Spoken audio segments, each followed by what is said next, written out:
अरे बड़े मियाँ दीवाने ऐसे न बनो, ये जीवन कैसे जीना है हमसे सुनो। तो जिस उम्र में हम लोग चल रहे हैं ना, यह है मृत्यु की तैयारी। आज हम लोग यहाँ कई लोग जोड़े में बैठे हैं, तो एक न एक को बिछड़ना ही पड़ेगा। इसका भी आप तैयारी कर लो। क्या तैयारी करनी है? हमको अक्सर आपने देखा होगा जेंट्स लेडीज़ पे डिपेंड होता है। बाहर जाना है, मेरी पेटी बना दो, मुझे पानी पिला दो, मुझे खाना दे दो। ये सब आदतें छोड़ते चलिए। आप अकेले अकेले होंगे, इसकी तैयारी करना है। और लेडीज़ के लिए भी खास करके बोल रहा हूँ, डिपेंड रहती है। मिस्त्री को बुला दो, ऑटो वाले को बुला दो, इसको बुला दो, ये सब भूल जाओ। आप उनको सिखाओ कि नहीं ये नंबर लो, मैं नहीं करूँगा फ़ोन, बात करो, ऑटो वाले से बात करो, टीचर से बात करो, इससे बात करो, ताकि आपके जाने के बाद हाथ न फैलाए, किसी बेचारापन नहीं आना चाहिए। व्यक्ति तब तक बूढ़ा नहीं होता जब तक उसके भीतर प्रेम है। आपने देखा होगा 50 साल 60 साल में जैसे जैसे लोग चिड़चिड़ापन, गुस्सा, फ्लक्चुएशन होता है, वो जल्दी बीमार होगा, बुढ़ा होगा, जल्दी मरेगा भी। प्रेम करो पड़ोसी से, घर से, भले कितने ही बुरे हों, कितना बुरा पड़ोसी हो ना आपका, आप अपना नेचर मत छोड़ो। चंदन के ऊपर कितने भी सांप लपेट जाए, चंदन अपना खुशबू नहीं छोड़ता। वैसे हमको बनना है। कितना भी पड़ोसी किस प्रकार का हो, आप तो मुस्कुरा के नमस्ते करो। दूसरा है, एक जैन धर्म में पर्व आता है क्षमा, वो साल में एक बार आता है, आप तो रोज मनाओ ना। अपने घर में भी हमको वानप्रस्थ जीवन बिताना है। वानप्रस्थ का मतलब क्या होता है? पीठ अपने घर की तरफ, मुंडी जंगल की तरफ। आपसे जब सलाह मांगी जाए तब दीजिए, बिना पूछे सलाह बिल्कुल मत दीजिए। दूसरी बात, उनके काम का सम्मान करें। जनरेशन गैप है, वो जो काम कर रहे हैं ना हम नहीं कर पाएंगे, हमने जो काम किया वो भी नहीं कर पाएंगे। तो हमको उनको जीवन स्वतंत्र जीने दें, उनका कभी भी उनके दखल अंदाजी बिल्कुल न करें। दूसरा, कल भी मैं समझा रहा था, आज भी समझा रहा हूँ, हम इंसान एक प्राणी हैं, पंछियों की तरह, जानवरों की तरह। उनके आप प्राकृतिक रूप को देखिए तो आपने देखा होगा, बच्चा जब पैदा होता है माँ बड़ा प्यार कराती है, दूध पिलाती है, उसको दाना खिला देती है, लेकिन एक एज आने के बाद उसको अपने से दूर भी कर देती है। तो हमको अपने से दूर करना है, उनके जीवन में कभी दखल अंदाजी नहीं करना है। और कई बार लेडीज़ को देखा है, बहू ऐसे आ गई, बहू ऐसे आ गई। अरे वो अपना घर छोड़ के आई है, अपना परिवार, अपना बचपन छोड़ के आई है किसी को, तो अपने पति पर भी हक न जमाएगी तो किस पे हक जमाएगी? आप अपने पति पर हक जमाते हो, आप जमाते हो ना। आपकी उम्र हो गई भले, तो क्या आपने जवानी में नहीं हक जगाएगा? उसको बल्कि सम्मान देना चाहिए। अपनी तैयारी कीजिए, हमें कैसे जीना है। आपने जो कमाया है ना धन संपदा, वो अपने ऊपर जरूर खर्च करें। मरने के बाद लोग लूट जाएंगे।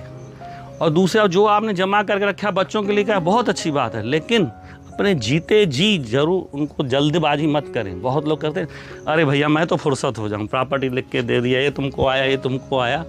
वो कभी मत कीजिए, वसीयत बना दीजिए। तो पैसा जो हमारा होता है, रुपया होता है, वो हमारी दूसरी औलाद होता है। पहली सांसारिक औलाद तो हो देख लिया आपने, भगवान ने जो दी। ये सांसारिक, ये दूसरी औलाद है जो पहली से कभी कभी दूसरी ज़्यादा काम आती है। तो अपने स्वास्थ्य की सुरक्षा के लिए इसको बचा के रखे, जाने के बाद तो ले ही जाएंगे। अपने संघर्षों की कहानी बच्चों को जरूर सुनाएं, लेकिन प्रेरणा के रूप में। कभी उनको ये एहसास न कराएं कि मैंने तुम्हारे लिए किया, मैंने तुमको ऐसा बनाया। एहसान मत जताएं उनके ऊपर। भगवान ने आपको अगर पैदा किया इस धरती पर, अपने फ़र्ज पूरे किए, वो आपका फ़र्ज था।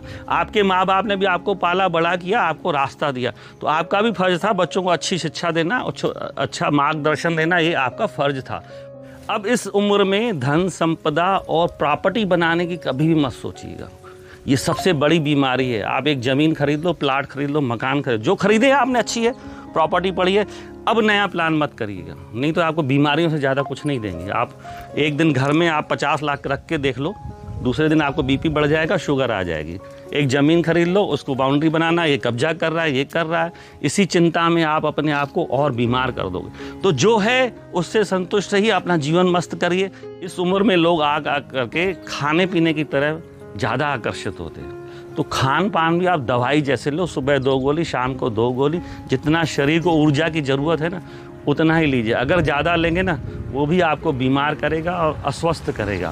तो उसको अपने आप को फिटनेस, अपने को स्वस्थ बना के रखना है। तो पहला जो है खान पान। आज सबसे अमीर आदमी जानते हैं क्या है?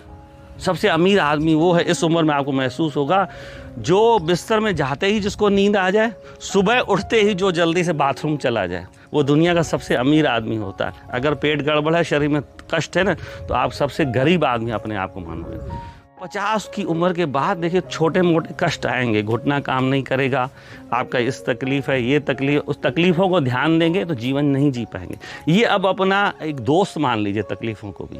आपके दर्द ठीक है, उसके साथ ही जीना है, ख़त्म नहीं करना। बीपी आपकी ख़त्म नहीं होगी, शुगर ख़त्म नहीं होगी, हार्ट ख़त्म, उनका ख्याल रखना है, नियमित जाँच कराना है, डॉक्टर के पास जाना है, उनको केयर करना है खान पान से, दवाइयों से। लेकिन उसको गंभीरता में लेंगे ना तो नहीं जी पाएंगे। अगर हमको मन मस्त रखना है तो आपने देखा होगा बीमार आदमी भी मस्त जीते हैं।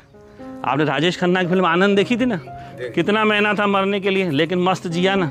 तो हम उन सब चीज़ों को, नेगेटिव चीज़ों को भी पॉजिटिव में बदल सकते हैं। उम्र आते आते शरीर में गंदगी भी आएगी, चेहरा भी झुर्राएगा। अपनी साफ़ सफाई, अपने आप को मेंटेन बढ़िया कीजिए, लेकिन ध्यान कीजिए ओवर मत कीजिए। बहुत लोग अपने बाल काले कर लेते हैं, अपने आप को बढ़िया क्रीम लगा लेंगे तो आप एक भद्दे बुढ़े नज़र आएंगे। आप सुंदर प्रौढ़ भी नजर, पेड़ बड़ा हो जाता है, घना हो जाता है तो प्रौढ़ हो गया तो अच्छा लगता है ना। इंदिरा गांधी जब थी तो उसके बाल आधे सफ़ेद तो कितनी सुंदर दिखती थी, कुरूप लगती थी क्या। मोदी जी 15 साल से हम देख रहे हैं, 20 साल से देख रहे हैं, काले बाल देखे, सफ़ेद बाल। आज कल मैंने अभी उनका जन्मदिन पे वीडियो देखा, कितना सुंदर लग रहा था। अगर मोदी के बाल कोई काले कर दे, बताइए कैसा लगेगा। तो भाई साहब, लेडीज़ थोड़ा बहुत कर लेती, चल जाता है, लेकिन जेंट्स लोग कभी मत किए। बाल आपके झड़ जाएं, आप आडवाणी जैसे सुंदर दिखेंगे। आपका उसको, आडवाणी को अगर विग पहना दिया कैसा लगेगा। तो आप ये मत भूल जाइए, आप हम दूसरों को दिखाने के लिए लाल पीला नीला पहन लेते, मत पहनिए। उम्र के हिसाब से कपड़ा अच्छा लगता है। आप सफ़ेद भी पहनोगे तो मस्त जचोगे। तो हमको पहनावा, अपने शरीर का ख्याल अपनी उम्र के हिसाब से करना चाहिए। छोटी छोटी ट्रिप जरूर बनाएगी। जैसे आप हमारे यहाँ घूमने आए ना, कहीं भी आसपास लगे, हफ्ते के लिए, 4 दिन के लिए, 5 दिन के लिए, तो मन आपका बदलेगा। नहीं तो घर में बैठे बैठे आप नेगेटिव हो जाएंगे।